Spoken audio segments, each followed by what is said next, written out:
भेषज हरन घोर त्रिशूल।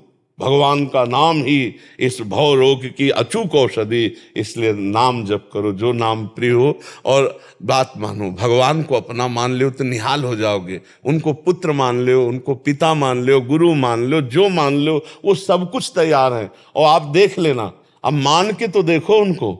अरे अब कैसे तुम्हें बताए, मान के तो देख लो, निहाल कर देंगे। ई परलोक सकल सुख पावत मेरी सो भैया कृष्ण गुण संचु। इस लोक में और परलोक में भी परम आनंद मिलेगा यदि नाम जप करोगे, भगवान की लीला कथा सुनो, अधिक समय चर्चा सुनो। क्योंकि मन पुत्र राग से युक्त हो चुका है, तो चर्चा सुनने से मन में वैराग्य आ सकता है। अन्यथा अगर वही चिंतन करोगे तो फिर रोना आएगा और परेशानी आएगी, और यही लगेगा अब हमारा जीवन किस काम का। नहीं नहीं, अभी एक साथी है जिसको तुम नहीं जानते, अविज्ञात सखा भगवान श्री हरि। ठीक है जी। नीलम चावला जी, राधे राधे। गुरुदेव आपके चरणों में सादर प्रणाम। महाराज जी, मैं अपने परिवार सहित लगभग 2 वर्ष से सत्संग सुनती आ रही हूँ और प्रभावित होकर मैं अपने पति के साथ हर 2-2.5 महीने में यहाँ आकर आपके दर्शन और सत्संग। मेरा प्रश्न है कि सत्संग सुनते और अमल करते रहने के अभ्यास से ग्रस्त में होते हुए विरक्त भाव से इतना भर जाती हूँ कि सब कुछ छोड़ के नहीं, वही हम कह रहे थे, छोड़ने की लेज। लेकिन कभी कभी कुछ स्थिति परिस्थिति आने पर मन परेशान हो जाता है, डोल जाती हूँ। क्या करूँ, आप मुझे समाधान दीजिए कि ताकि ग्रस्त में रहकर विरक्त भाव से रहने की आदत और विरक्त ये केवल दिमागी बात है। हमारी बात सुनो, हमसे बड़ा गृहस्थ कौन होगा? आप विरक्त देख रहे हैं, एक गृहस्थ के 4-5 लड़के होते हैं, हमारे 400-500 लड़के हैं। वाह, 400-500। और तुम अपने बच्चे को जैसा प्यार करते हो उससे लाख गुना बढ़कर हम प्यार करते हैं, क्योंकि ये अपने माता पिता परिवार को छोड़कर आए हैं। तुम केवल शरीर संबंधी ही प्यार कर सकते हो, और हम शरीर और परमार्थ दोनों प्यार करते हैं। अच्छा, आपको कितने की जिम्मेवारी होगी? ये तो केवल बच्चे हैं, और भी तो है ना। हर व्यवस्था भागवतिक है। तो अगर हम कहें कि गृहस्थी हमें ऊबने वाली बात लगती है, तो आप फिर ये सोचो कि इतना बड़ा परिकर, और सुबह हम रात्रि के 12 बजे उठते हैं और अपनी दिनचर्या करके 2 बजे रोड में आ जाते हैं, और तब से अभी तक व्यवहार ही तो चल रहा है।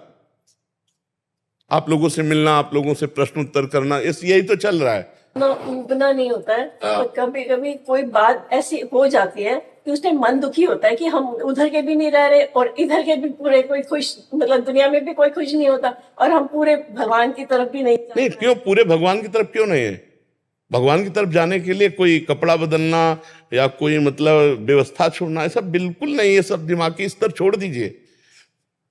रुपया, पैसा, भोग सामग्री, यही दिमाग में छाया है ना, तो इसी को पाखंड कहते हैं। चाहे लाल पहन लो, चाहे पीले पहन लो, चाहे काले पहन लो, चाहे जो पहन लो, और सलवार कुर्ता में हो, पैंट शर्ट में, और भगवान से प्रीति करते हो, परिवार को भगवान का जनमान का सेवा करते हो, बढ़िया संत हो। हम संत हो करके जो संत की बात हो हम आपको बता रहे। अगर भगवान से प्रीति नहीं तो कुछ नहीं, और भगवान से प्रीति है तो विभीषण जी सादी वर्दी में है, कोई पोशाक उनकी संत वेश नहीं, और भगवान कह रहे तुम सारी के संत प्रिय मोरे, धरऊं देह नहीं आन निहोरे। तुम्हारे जैसे संतों के लिए मैं अवतार धारण करता हूं, भगवान कहते हैं। और विभीषण जी रावण के भाई हैं और राजमंत्री पद पर हैं, और उसी पोशाक से आए हैं। पोशाक नहीं है, और पोशाक धारण करता कालनेमी, और हनुमान जी पूंछ में लपेट करके उसको मार डालते हैं। कालनेमी धारण करता है पोशाक साधु वेश की। अगर साधु वेश है और उद्देश्य ठीक नहीं है तो फिर वो पाखंड ही तो हुआ। तो ये जो लोगों के मन में एक बैठा है कि हम घर बार छोड़ देंगे, कहीं चले, क्या जानते, बस बात केवल बदली है। हमारा सब कुछ प्रभु का है, हम सहित। और आपका पर्सनल घर है, आपका पर्सनल पति है, आपका पर्सनल पुत्र है, बस यही भाव समर्पित कर दे तो हो गया। अब हमारे आप सब नहीं हो क्या? पर हमसे ईमानदारी से पूछा जाए आपका कौन है, तो भगवान के सिवा हमारा कोई नहीं। आप सब भगवान के प्रेरित होकर के यहाँ आए, हम भगवान के जन है, तो हम आपको प्यार कर रहे हैं। और गृहस्थी में केवल ये मान लिया जाता है मेरी पत्नी मेरा पुत्र, बस एक घेरा बना लिया गया, इसलिए वो बंध गया। अगर उस घेरे को तोड़ दे तो संत ही है, वो घर में रहता हुआ संत है। बात समझनी, कहीं नहीं भागना। और ये जो थोड़ी थोड़ी बातों में, थोड़े थोड़े विपरीतताओं में उपदे हैं, ये भक्ति नहीं है। भक्ति भारी से भारी परिस्थिति में नहीं उठती। हर बात सहूंगा और जिंदगी में किसी से क्या, आपसे भी शिकायत नहीं करूंगा, और पूरा जीवन पूरा जीवन कष्ट में, लेकिन हर बात में, हर स्थिति में मुस्कुराना सीखा है। आपका दिया हुआ दुख मेरे लिए सुख से भी बढ़कर है।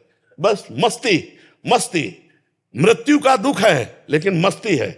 हाँ, यही भगवान से प्राप्त किया है, यही भगवान के चरणों से प्राप्त किया है कि हर परिस्थिति में मुस्कुराना, हर परिस्थिति में आपकी जय बोलेंगे। मरने जा रहे होंगे तो भी बोलेंगे आपकी जय, और फिर प्राण त्यागेंगे।